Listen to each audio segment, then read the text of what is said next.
Hi, Sally Walker here, your hormone and slow age expert.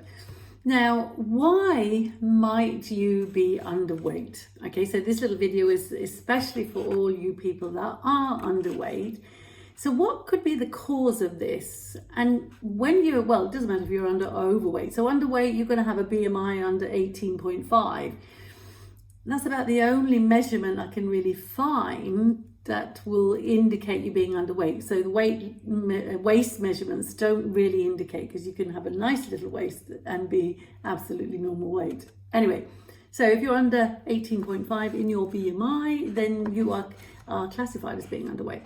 Now, this is a problem, being underweight, and there are many of you out there that actually do suffer with this.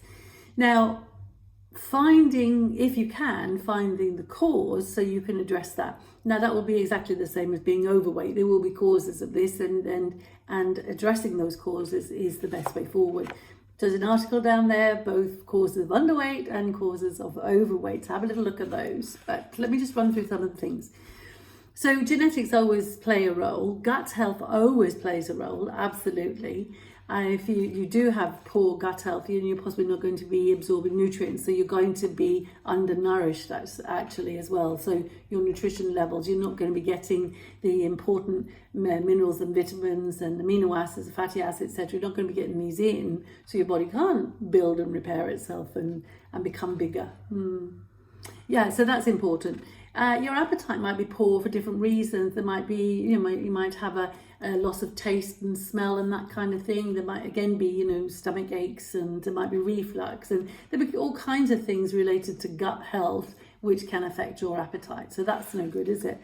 You might be over-exercising. So I see a lot of, especially ladies, that are exercising like crazy and not getting the nutrients that match that level of exercise. So you're burning too much basically and building too little.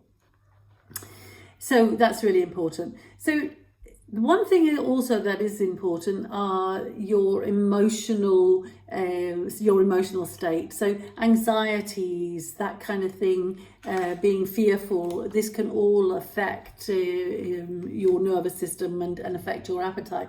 But one thing which is very, very important here is body image, and having a negative body image is going to affect your desire to eat, basically.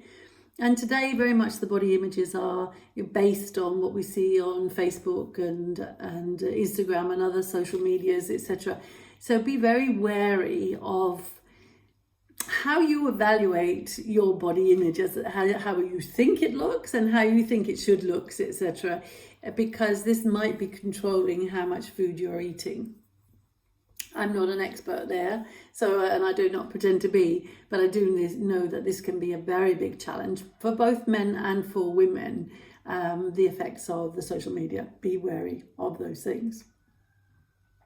So there are other disease states that can be associated with a low weight, where type 1 diabetes is absolutely one of them, and having hyperthyroidism, so a very overactive thyroid, can be another.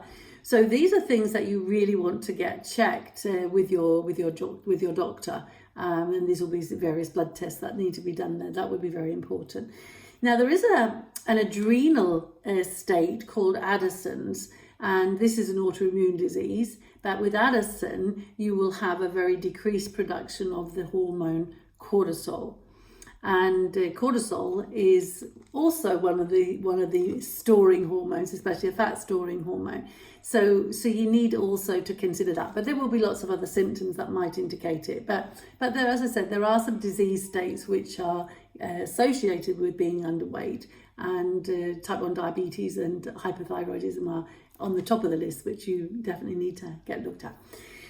Have a little look down below, because the whole of the article's there with the different possible causes. And as I said, equally so with overweight, have a little look at the lists and see if you can identify any of these as being a possible cause of your weight, and see if you can work with it yourself or find somebody you can work with to rectify these things, so you can get to be a more ideal body weight.